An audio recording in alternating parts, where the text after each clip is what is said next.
488장 부르고 금요일 아침 기도회 시작하겠습니다. 7월 17일 금요일 아침 기도회 찬송가 488장 이 몸의 소망 무언가 우리 주 예수 부를제 488장입니다.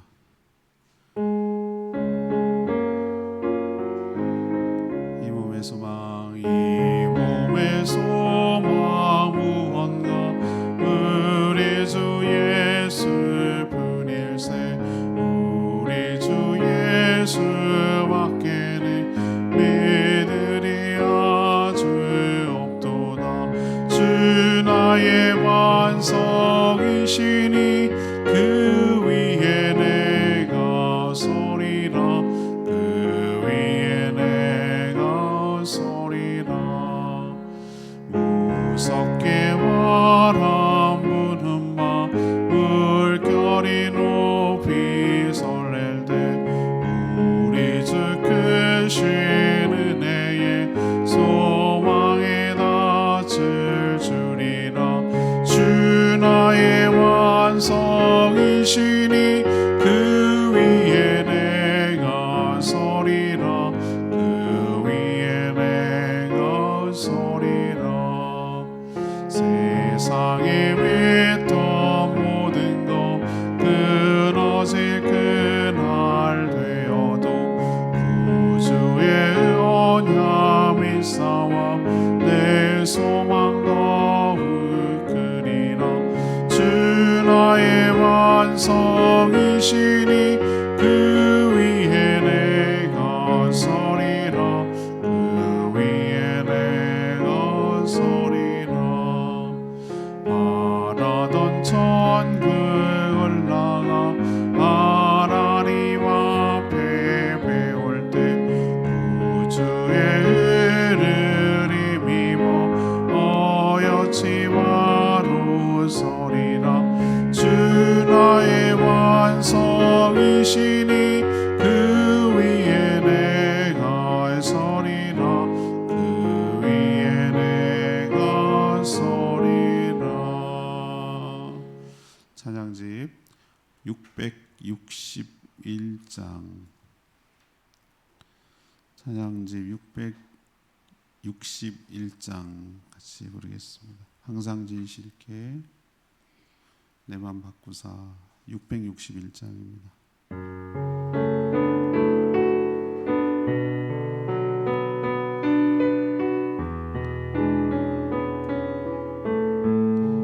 항상 진실께 항상 진실께 내 맘 바꾸사 하나님 남게 하여 주소서. 주는 도기장이 나는 지는 날 빚으소서 기도하오니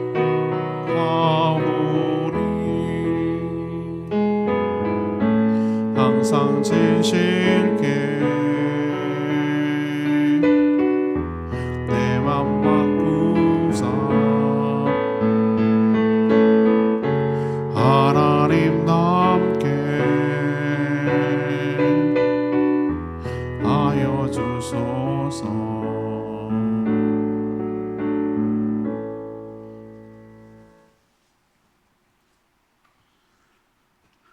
하나님 말씀 예레미야 15장 1절에서 9절까지 말씀 교독하겠습니다.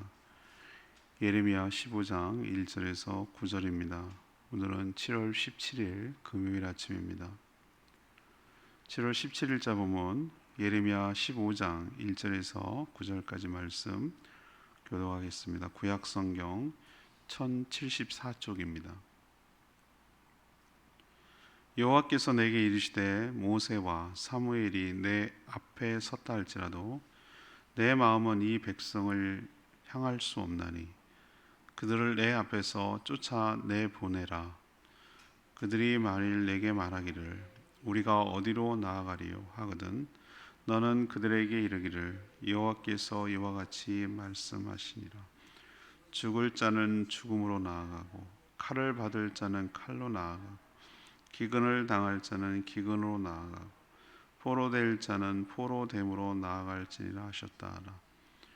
여호와의 말씀이니라. 내가 그들을 네 가지로 벌하리니 곧 죽이는 칼과 찢는 개와 삼켜 멸하는 공중의 새와 땅의 짐승으로 할 것이며 유다 왕 히스기야의 아들 므낫세가 예루살렘에 행한 것으로 말미암아 내가 그들을 세계 여러 민족 가운데 흩으리라. 예루살렘아 너를 불쌍히 여길 자 누구며 너를 위해 울 자 누구며 돌이켜 내 평안을 물을 자 누구냐.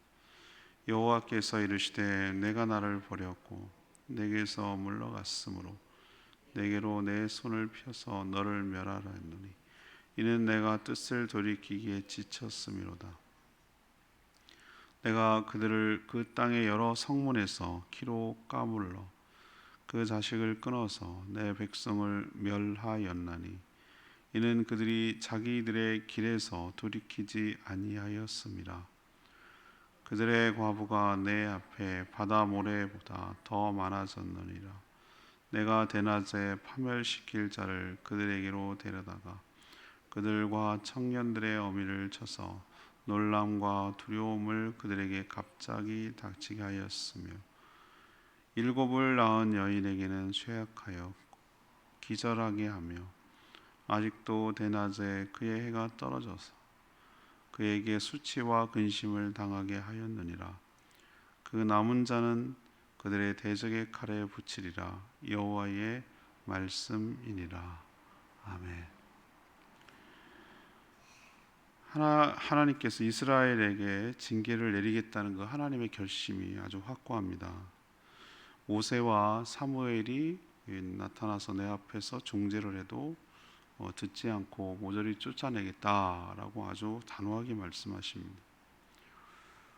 상징적인 것인 네 가지 방법으로 그들을 해칠 건데 칼, 개, 새, 짐승 어느 거 하나 비참하지 않은 것이 없죠.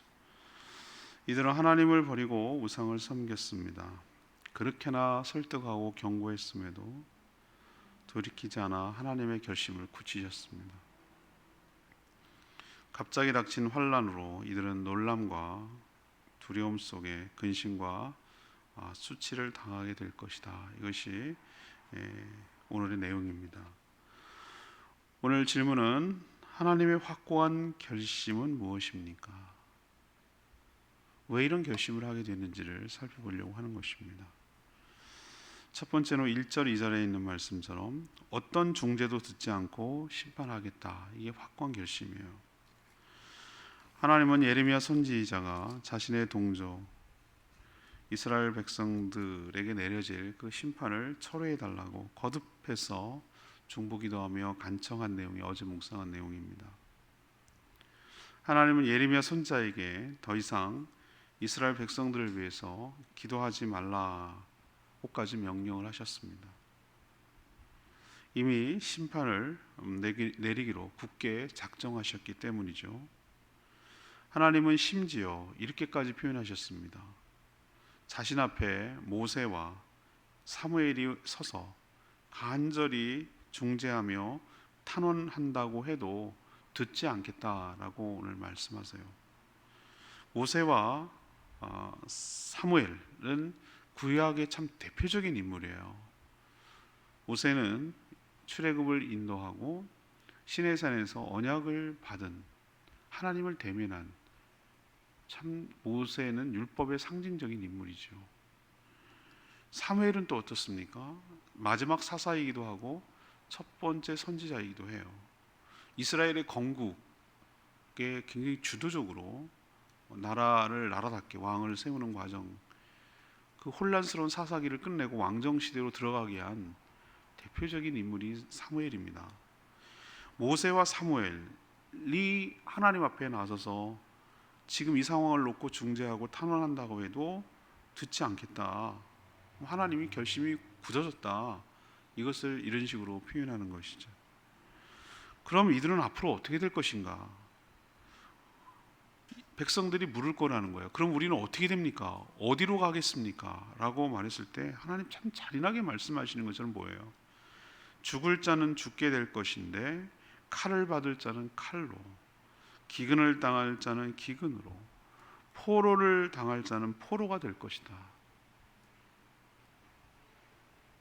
뭐 예외가 없다는 거죠. 어떻게 죽느냐의 문제지, 이렇게 죽고 저렇게 죽고 뭐 방법의 차이지, 죽는 것은 마찬가지라는 것이죠. 다시 말해 어떻게 심판을 받느냐의 문제지, 심판 자체는 철회되지 않을 것임을 분명하게 말씀하는 내용이 오늘 말씀이에요. 우리가 알기에 하나님은 사랑과 자비, 긍휼이 풍성한 분이신데 왜 이렇게까지 하실까라고 한다면, 저는 이것이 이들의 죄가 얼마나 죄가 심각한지, 하나님의 심판을 철회하고 돌이킬 수 없을 만큼 골마 터져 있는지 라는 것을 반증하고 드러내는 것이라고 생각을 합니다.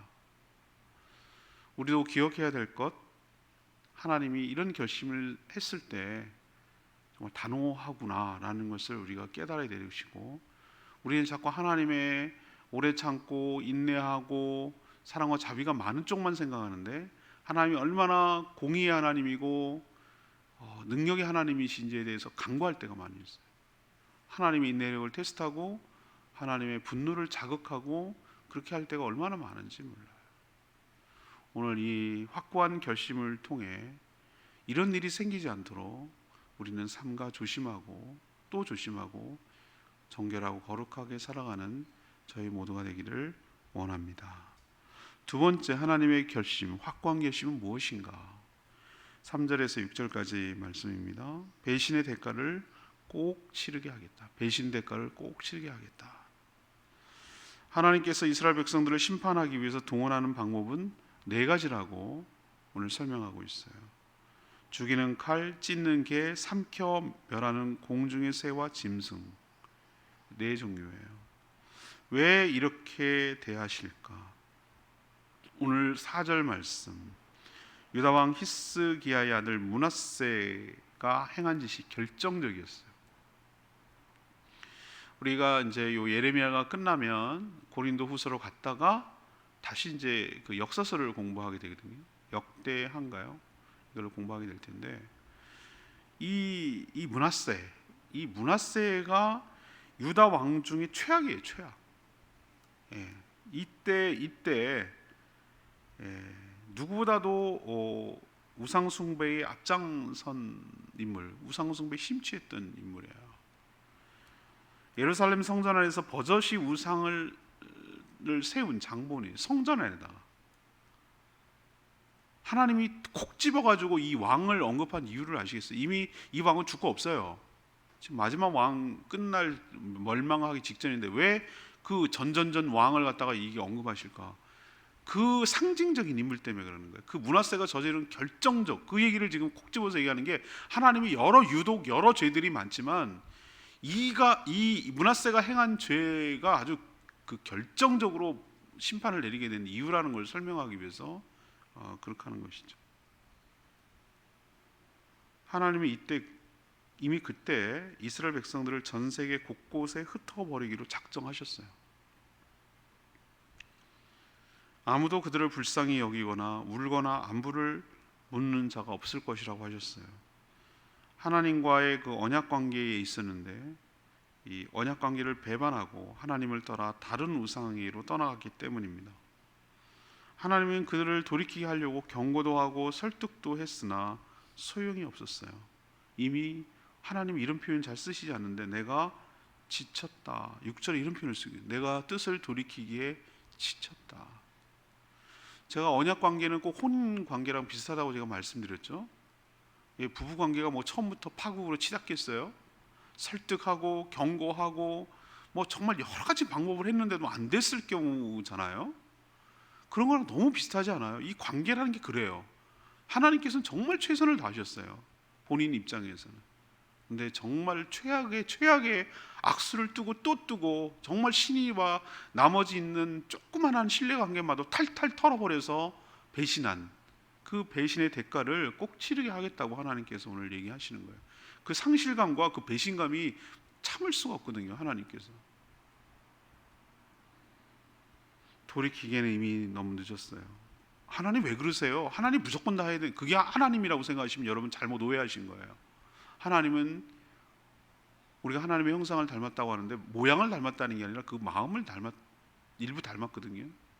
하나님 살아계신 분이에요. 하나님 쉽게 말하면은 자존심 있는 분. 하나님이 인격적인 분이라는 걸 잊어버리면 안 돼요. 그분은 똑같이 느껴요. 우리처럼 느끼신다고. 아파하고 속상하고 분하고 화나고 똑같아요. 우리들이 그렇게 항의한 것을 바꿔놓고 한번 생각해 보세요. 하나님 얼마나 치를 떨겠는가. 우린 벌써 끝냈어요. 하나님 여기까지 온 것만 해도 대단한 거예요. 정말 참다 못해 여기까지 온 거예요. 그러나 인내심에 한계가 있어요.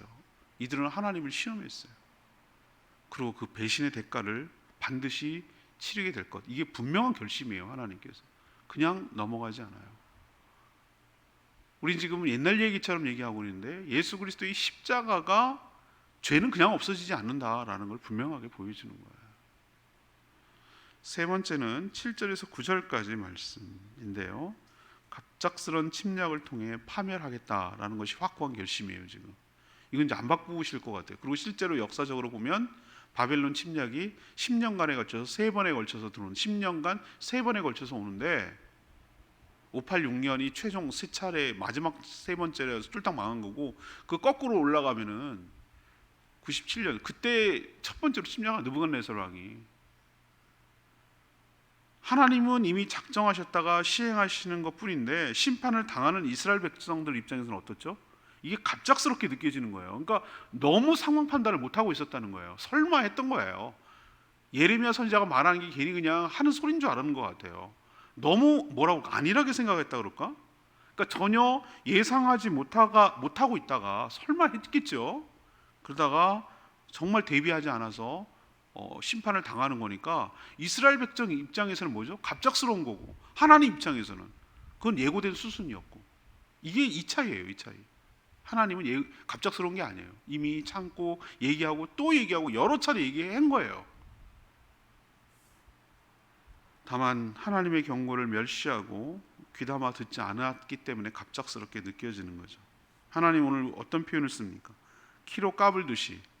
키 옛날에는 요즘은 그렇게 건불 같은 거를 그렇게 하지 않기 때문에 하는데 저는 낀 세대라 가지고 이쪽도 보고 다 본 세대란 말이에요. 키질 옛날에는 그 키를 까분다 이런 표현을 썼는데 그 까분단 말이 까불까불 한다는 개념이 아니라 키질을 까분다는 동사밖에 쓸 수 없어요.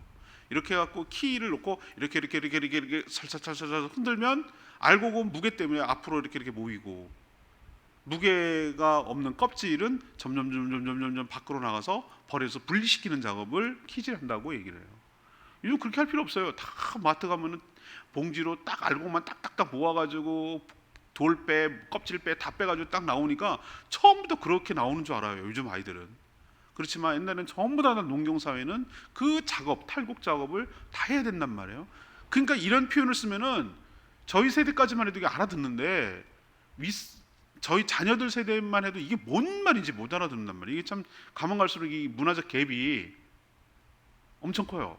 근데 이 몇천 년 전의 얘기를 우리는 알아듣는다는 게 참 감사하기도 한데 아무튼 키질 이렇게 해가지고 떨어져 나가듯이 자녀들을 끊어서 멸하겠다고 오늘 자녀가 그런 식으로 떨어져 나가게 만들 거라는 거예요. 남편이 죽어 없기에 과부들이 모래처럼 더 많아질 것이다. 제주도에 얼마나 많은 왜 저는 뭐 삼다도 어쩌고저쩌고 그런 얘기를 할 때 저는 항상 역사를 볼 때 그 뒤의 모습을 보려고 하거든요. 삼다도라고 그러더라고. 뭐가 많고 삼무공원 세 가지는 없고 세 가지는 많을까. 그래서 바람이 많고 내가 그건 이해하겠어요. 바람이 많은 거 알겠어요. 여자가 많다는 거예요. 그래서 왜 여자가 많을까? 보통 자연 생산을 하고 출산을 하면은 비슷비슷하게 돼 있거든요. 여자가 왜 많을까? 라고 추적을 한 거예요. 그게 자랑이라고요? 수치예요. 남자가 없거든.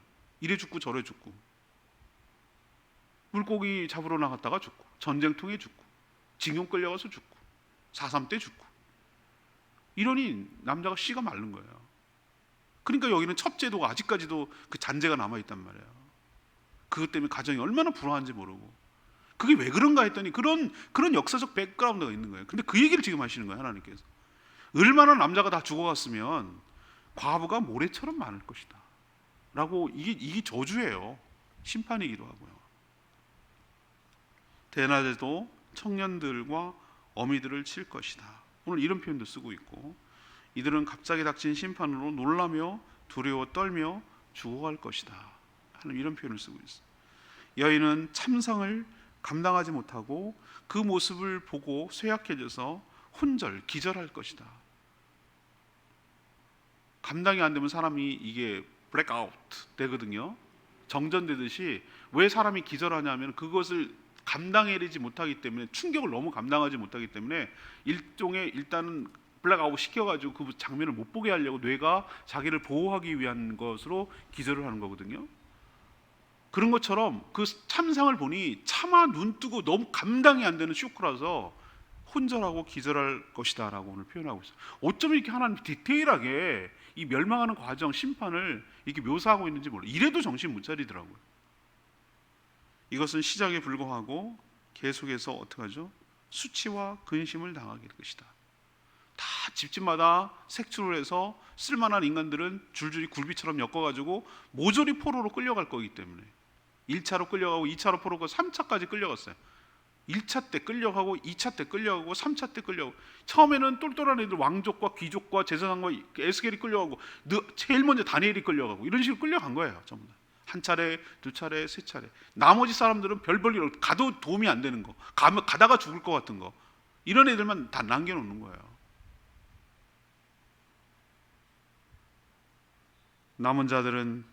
남은 자들마저 대적의 칼에 죽어갈 것이다. 이렇게 된 이유는 분명하죠. 7절에 있는 말씀이 그 이유예요.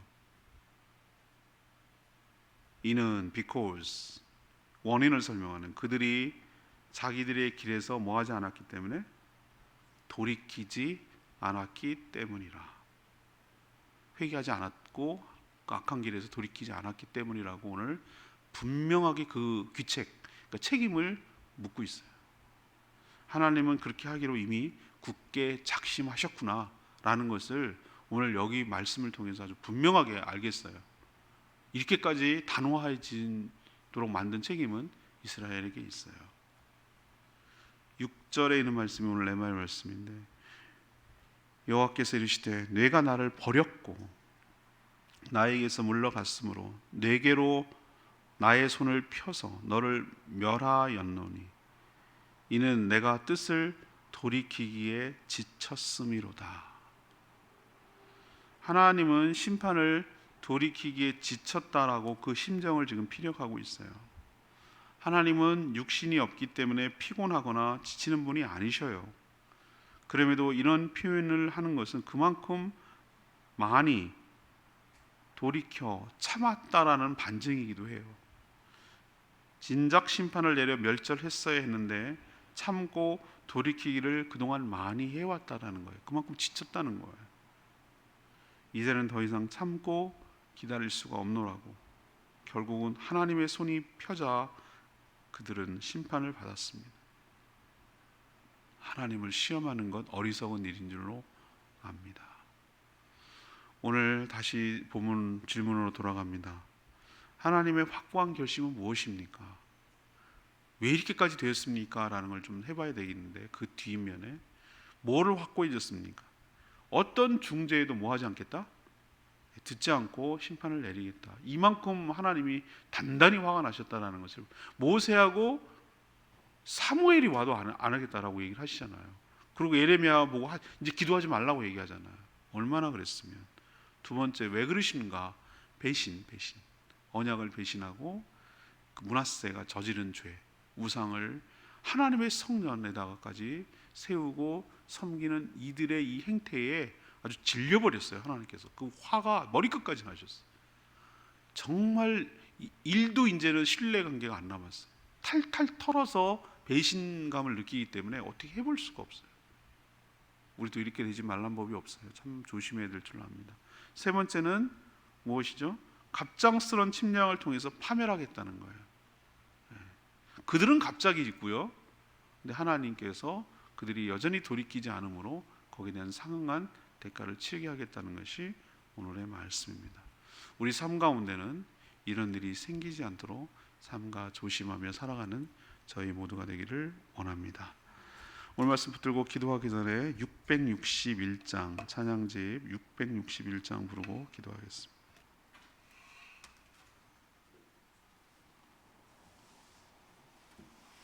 찬양집 661장 항상 진실케 내 맘 바꾸사. 하나님 저를 새롭게 하여 주시고 새롭게 빚어 주시옵소서. 주님 닮아가도록 은혜를 베풀어 주시고 하나님 우리 가운데 이런 일이 생기지 않도록 하나님 저희를 새롭게 하여 주시옵소서.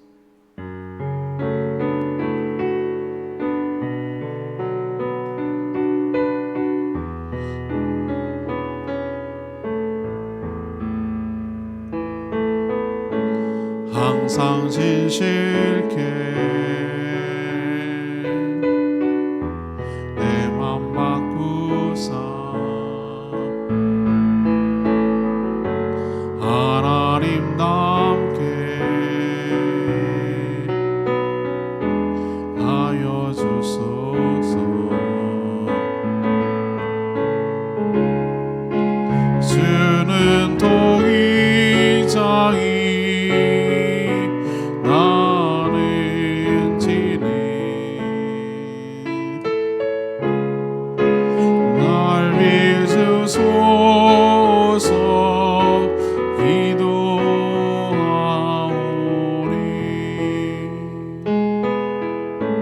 항상 진실케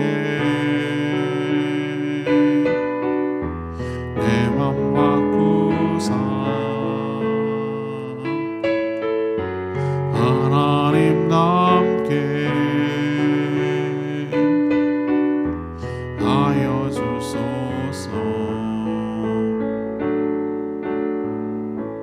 그렇습니다. 하나님 우리를 새롭게 빚어주시고 새롭게 하지 아니하면 우리도 하나님의 이런 심판을 받을 수 있음을 기억합니다. 하나님이 그렇게 경고하고 설득했는데도 불구하고 고집스럽게 돌이키지 않았을 때 어떤 처참한 광경이 우리 가운데 일어날 수 있는지 다시 한번 깨닫고 교훈을 삼게 하여 주시고, 이렇게 하나님께서 심판하기로 작정하고 굳게 결심해서 내리기 이전에 그 전에 하나님이 이런 일이 생기지 않도록 처절하게 회개하며 하나님 나아가는 저희들 되게 해달라고 주여 외치며 기도하겠습니다. 주여 하나님 항상 진실케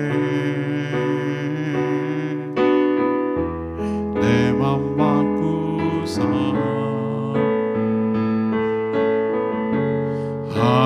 하나님답게 하여 주소서. 주는 도의장이 나는 진해. 날 빚으소서 기도하오니.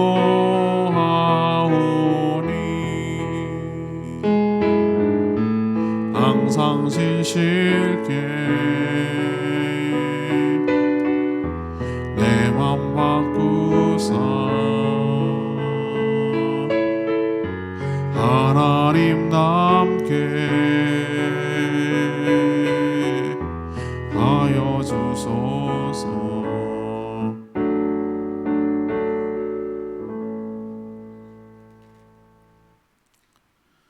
하나님 사랑과 자비 은혜가 풍성한 분이 하나님이신 줄 믿습니다.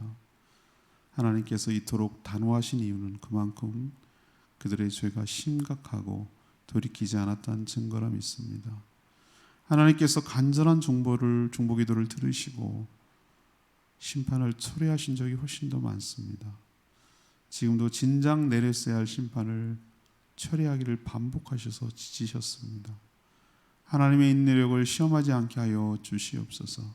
놀람과 두려움 속에 죽어가지 않게 하여 주시고 수치와 근심을 당하지 않게 하여 주시고 이토록 하나님의 결심이 확고하기 전에 자신을 돌아보며 회개함으로 돌이키고 돌아서게 하여 주시옵소서. 오늘도 하나님 앞에 간구하는 기도마다 응답하여 주시고 주님과 동행하는 복된 하루 되게 하시고 몸된 교회를 세워가는데 힘쓰는 하루 되게 하여 주시고 주님의 뜻 가운데 영혼권에 힘쓰는 저희들 모두가 되도록 은혜 베풀어 주시옵소서. 자, 모두가 힘든 때를 지나고 있습니다. 하나님께서 그 마음과 생각을 지켜주시고 나태하거나 두려워하거나 위축되지 않게 해 주시고 안전하게 보호하실 줄로 믿고 믿음으로 하루하루 살아가는 저희 모두가 되게 하여 주시옵소서. 주님께 모든 것 맡겨놓고 예수 그리스도의 이름으로 축복하며 기도합니다. 아멘. 오늘 하루도 주님의 은혜 가운데 살기를 축복합니다. 충분히 기도하고 하루 시작하도록 하겠습니다.